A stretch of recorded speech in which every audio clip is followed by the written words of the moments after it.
Hi, so for today's vid, someone requested to do a tutorial, so here we go. For today's vid, I'm going to use this. I'm going to use this cube. It's the Moy Wheilong GTS V2 gray version, and here we go. Hindi ako mag-front cam kasi kailangan kita niyo yung cube.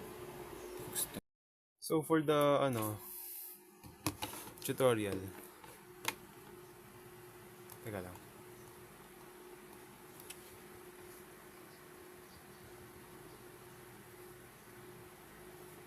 Medyo ayusin natin.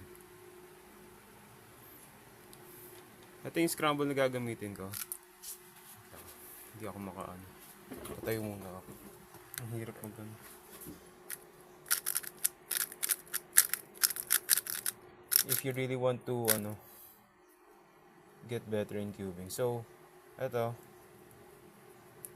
For now, how I solve the cube is just like this. Paano ba? So, ito may nakikita akong blue tsaka orange dito. Tapos ito, advanced to guys blue and orange. So, just like this. Ganyan.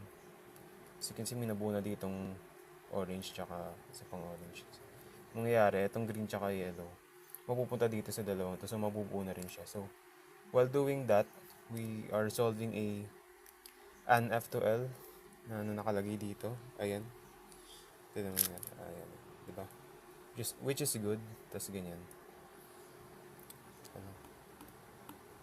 Tapos, mangyayari, gagawa tayo ng U2. Tapos, insert dito. R. Tapos ganyan.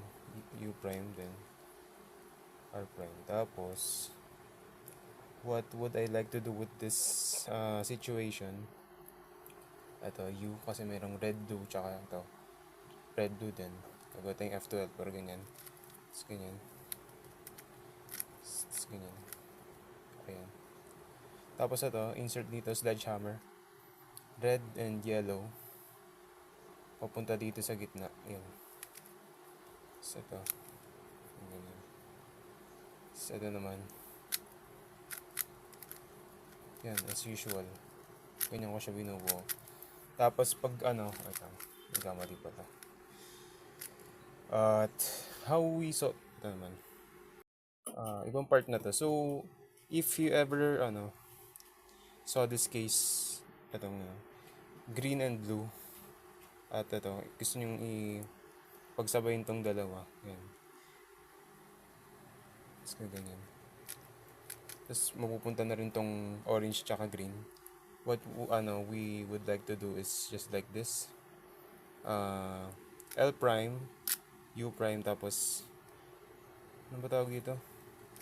M slice prime na ata yun. Tapos U, just ganyan. R, ano ba to? LW, ganyan. Tapos ganito na. Row method na ganyan. Ayun lang. Wala kasi akong ring light na maayos.